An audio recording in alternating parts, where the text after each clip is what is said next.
I still think that we're going to see more downside in the stock market. This is the report that everybody seems to be waiting for.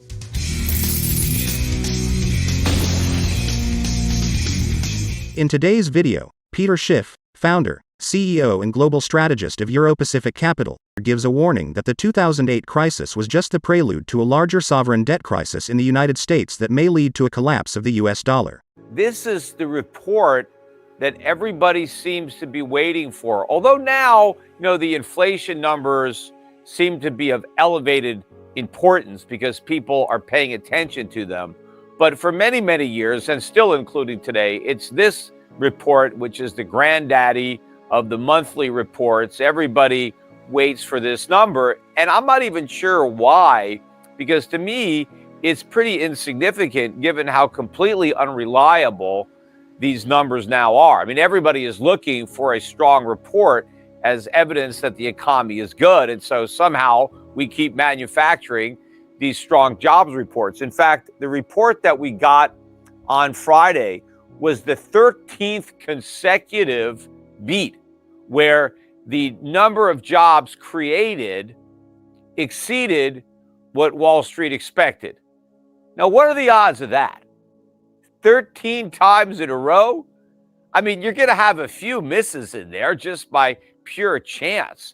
I mean, how could the expectation be too low every single time? I mean, it seems more likely that the government knows what the number is and they just want to beat it, and so they end up doing it. I'm a little skeptical of a streak that goes on for 13 consecutive months, especially given how weak the overall economy is. Because what's happened during those 13 months? Well, the Fed has taken interest rates from 0 to 5.25. Seems that would be a difficult environment for job creation. Also, look at all the layoffs that we're getting. I mean, tech companies are laying everybody off. Banks are laying off. In fact, we even got on Thursday, before we got this non-farm payroll number, we got the number of job cuts from Challenger. And it was another pretty big month. It wasn't quite as big as last month. They reported 89,703 job cuts. This month, it was 66,995. But that's still a lot of cuts. These are much bigger numbers. And it stands to reason that companies would be laying off workers. I mean, now they're laying off workers because of AI. But before that, they were just laying them off because their businesses are collapsing because their costs are rising and interest rates are rising and consumers are struggling. Companies have run out of money, and so they're having to cut their workforce just to reduce their cash burn. So it would make sense, right, that we wouldn't have a lot of jobs, yet we keep coming out with these strong reports. So first of all, here is what the government reported for April. So the expectation was 178,000 jobs, and that would have been less than the 236,000 jobs that were reported for March. We came out with 253,000. So a solid beat. In fact, the range of expectations went from 140,000 to 200,000. So we came out above the high end. But there was one wrinkle. Nobody seemed to talk about it, but there was a downward revision from March from 236,000 all the way down to 165,000. It was basically a push. I think if you take the 2 months combined and you net out the revisions, it was only a beat of 2,000 jobs. But nobody really talked about the downward revisions to March. It was all the beat from April. Now, of course, I don't really remember what the expectation was for March that the government beat, but I don't know, maybe 165 wouldn't have been a beat. So maybe this isn't 13 in a row if you go back and look at the revisions. But any number that's subject to that kind of revision, again, Wall Street puts a lot more stock in this number than they should. The unemployment rate fell from 3.6 to 3.4. Private payrolls also beat, but again, subject to a similar downward revision. They were looking for 153,000. The government reported 230,000.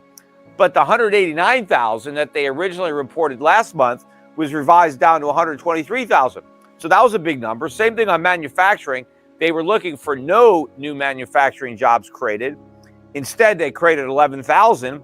But last month's loss of 1,000 was revised to a loss of 8,000. So almost a push. The labor force participation rate stayed steady at 62.6. One number that did beat, which should have been a negative for the markets, was average hourly earnings. They jumped from 0.3 to 0.5, and the year-over-year increase in average hourly earnings went from 4.2 to 4.4. So these were hotter numbers, and the market is very sensitive to anything that looks stronger or looks like higher inflation. The bond market reacted as it had been, right? Bond prices sold off, yields rose. Gold did what it always does when we get stronger economic data, and they define hotter inflation as stronger data, which doesn't even make any sense. But gold dropped. As soon as the number came out, gold sold off by $40. But it was near a record high on Thursday. Gold was trading above 2,050 when this stronger than expected number came out, and gold immediately tanked by $40. It closed down about $30, still well above 2,000. I think we're trading about up a buck right now in early trading on Sunday night. Gold's about 2,020. And even though gold stocks initially got clobbered on the $40 drop in the price of gold, by the end of the day, they were broadly unchanged. I mean, some of the stocks actually finished positive on the day. So to me, with gold down $30 and gold stocks flat to positive or down just a little, again, that's showing me that 2,000 is the support, and gold stock traders are now starting to recognize that. In fact, this time we couldn't even get below 2,000. We had been trading below 2,000 on the sell-offs, but on this $40 sell-off, we couldn't even get to 2,000. That's how strong the market is. The one market that seemed to act different than it had been acting was the stock market. The Dow Jones, despite this strong economic data, remember, good news is supposed to be bad news for stocks, and bad news is good news. This jobs report was taken by Wall Street as good news, and it had within it, bad news on inflation, meaning bigger numbers, yet the Dow was up 546 points. That's a big move. And in fact, the NASDAQ on a percentage basis was up even bigger. I think the NASDAQ was up 2%, and the Russell 2000 up about 2.4%. So all these equities rose. And in fact, the riskiest equities rose even more. I think the Cathie Wood ARK Innovation ETF was up about 4.5%. Now, maybe shorts covered. Maybe that's what was going on. We had this stronger than expected economic news that should have been bad for stocks. Instead, stocks rallied anyway. I still think that we're going to see more downside in the stock market, because my take, and I gave this to everybody on the last podcast on Wednesday following the Powell press conference, where Powell basically threw cold water on the idea that the Fed has paused, that we're finished with the rate hikes. And then he went even further by saying the expectation that we're going to cut rates is wrong. If anybody thinks we're going to cut rates, and of course the market is certain that the Fed's going to cut rates this year because it's already pricing it in. But despite that, Powell said, no, we're not going to cut rates. We're going to keep rates where we are. We've got to fight inflation. Given the fact that that's what Powell's saying, forget about what he's ultimately going to do, but given the fact that that's what he's saying, that is a powerful headwind for stocks. So I expect them to be moving down. But I want to talk a little bit more, though, about the jobs numbers, because once again, you really got to look beneath the headlines to see these numbers, because these are not strong numbers. And again, when you're looking at the jobs report, they're counting jobs. They're not counting people who have jobs. It's not the number of people who are working. It's how many jobs the people who are working have. And so what most of these new jobs represent are people working second, third, fourth jobs. That's what they are.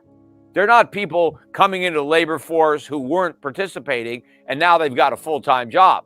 These are people that are already working their butts off and now they have to work even harder to make ends meet. But if you look at the household survey, compare that to the number, again, the household survey, which I think is probably more accurate on people working, that had 139,000 jobs added. That was the lowest number since November of last year. But what really stood out this month was the jobs that were added as a result of the birth-death model.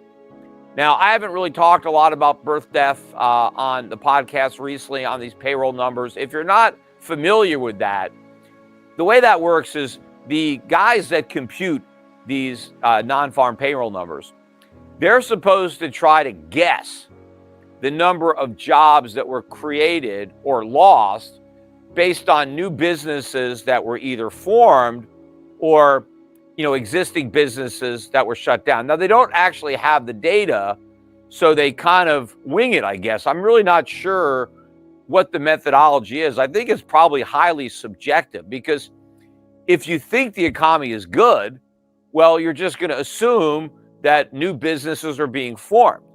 So you have that bias. If you think the economy is bad, well, maybe you'll assume that some businesses are folding and they're going out of business. So we know that everybody in the government thinks we have this super strong economy, and that's shrugging off inflation and rate hikes. And so if you have that kind of bias, maybe that's why they keep assuming that all these new businesses are being born, when it's probably more likely that existing businesses are dying off.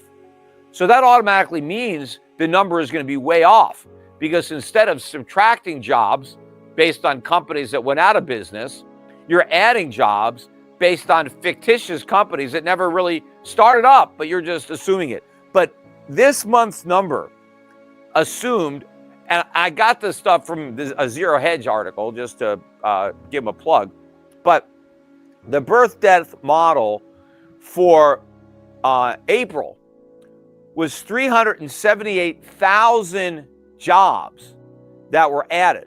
That is the second highest ever. How is it that this economy is so super strong right now that we just had new businesses being started and hiring the second largest number of workers in history? That doesn't make any sense. That doesn't even come close to passing the smell test. And in fact, if there were only 253,000 jobs created total, yet the government assumed that brand new businesses that they don't even have proof were formed, if those so-called new businesses added 378,000 jobs, that's all the jobs. That means if it wasn't for these businesses that the government assumes were created last month, this is just 1 month of new business formation, right? Assuming they weren't existing, 125,000 jobs would have been lost. So that means the businesses that we know are operating, they fired 125,000 people, or they got rid of 125,000 jobs. Who knows how many people that represents, right? Because some people could have had 2 or 3 of those jobs. But 125,000 jobs were lost by companies that they know existed. But then they assumed that 378,000 jobs were created by companies they're guessing started up during the month. So none of this makes any sense. All these numbers, I think, are just, pulled out of a hat. And they're very likely to be massively revised, whether it's a month from now or even a year from now. They go back and they fix this because they know how inaccurate it really is. So given how wildly inaccurate these numbers actually are when they get reported, it makes no sense that Wall Street should put so much stock in this data point.